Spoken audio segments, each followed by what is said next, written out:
Okay students, the next question is question number 5, equilibrium constant expression Kc for the following reactions.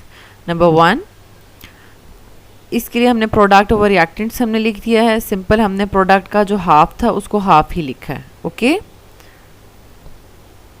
Second part, again methanol is acting as a product divide by reactants. और reactants में हमारे पास hydrogen के 2 moles हैं तो हमने यहाँ पर power show कर दिया. Third part, again product over reactants. Products के 1 मोल्स हैं, डिवाइड बाय रिएक्टेंट का भी 1 मोल है. फोर्थ पार्ट, यहाँ पर हमारे पास प्रोडक्ट्स के क्लोरीन के भी 2 मोल्स हैं, वाटर के भी 2 मोल्स हैं, और HCl के 4 मोल्स हैं, और ऑक्सीजन का 1 मोल है. Okay. The next question is determine the units of Kc.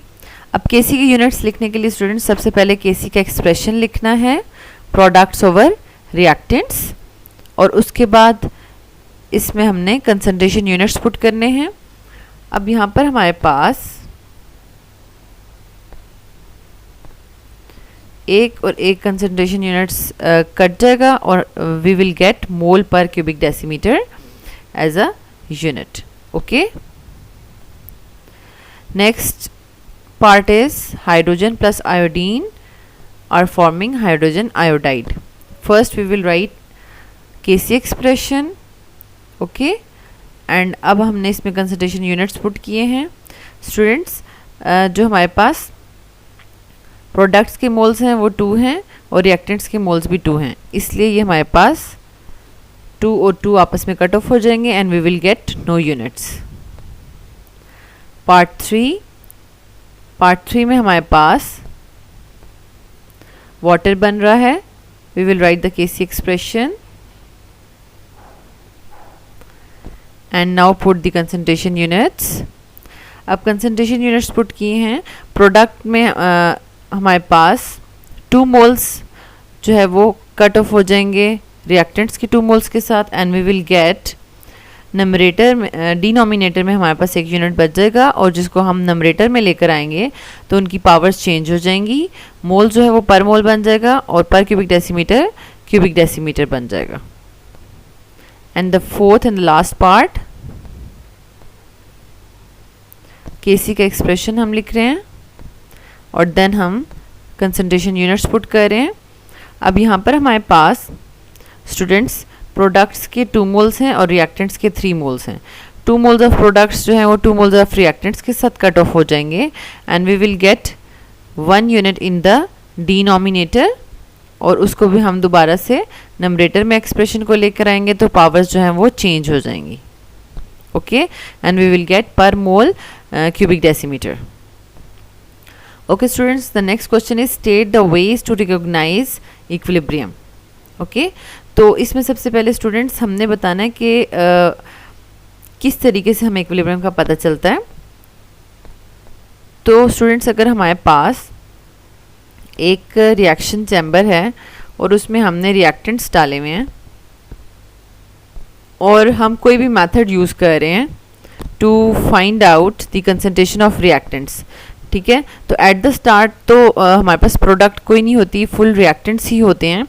और सपोज़ कि हमारे पास रिएक्टेंट की कंसंट्रेशन जो है वो 10 मोलर है at the start of reaction, और जब आहिस्ता आहिस्ता फॉरवर्ड रिएक्शन होगा, प्रोडक्ट्स बनेंगे, तो हमारे पास इसकी कंसंट्रेशन जो है वो कम होती जाएगी and we will get 8 molar concentration and then 5 molar concentration. जैसे जैसे टाइम गुजरता जा रहा है हम कोई भी टेक्निक यूज़ करते हुए हम रिएक्टेंट्स की कंसंट्रेशन को फाइंड आउट करें. लेकिन जब ऐसा टाइम आएगा कि कंसंट्रेशन ऑफ रिएक्टेंट्स जो है वो चेंज नहीं हो रही, वो कांस्टेंट हो जाएंगी, देन इक्विलिब्रियम अचीव हो जाएगा.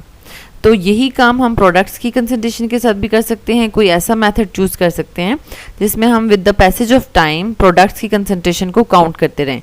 बिल्कुल स्टार्ट में प्रोडक्ट्स 0 होंगी और आहिस्ता आहिस्ता प्रोडक्ट्स बनती जाएंगी. ठीक है. और एक टाइम आएगा कि प्रोडक्ट्स की कंसंट्रेशन जो है वो कांस्टेंट हो जाएगी, क्योंकि फॉरवर्ड रिएक्शन और रिवर्स रिएक्शन इक्वल हो जाते हैं. ओके, उनका रेट इक्वल हो जाता है. So the answer is equilibrium state of the chemical reaction can be recognized by determining the concentration of reactants and products at regular intervals, and when the constant concentration of reactants and products are observed, the reaction is at equilibrium. This can be done by both physical and chemical methods, और इनकी example हैं physical method की जो है वो spectroscopy है और chemical method की एग्जाम्पल टाइट्रेशन है.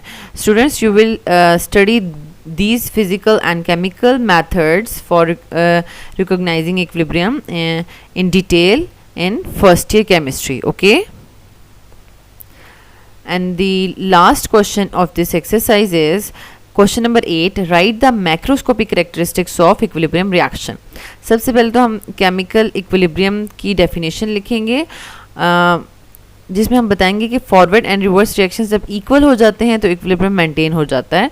एंड एट दैट टाइम जो मैक्रोस्कोपिक कैरेक्टरिस्टिक्स हैं इक्विलिब्रियम की वो वही होंगी जो कि हमारे पास फॉरवर्ड एंड रिवर्स रिएक्शंस की हैं. ठीक है, क्योंकि इक्विलिब्रियम पर forward and reverse reactions equal rate पर हो रहे होते हैं.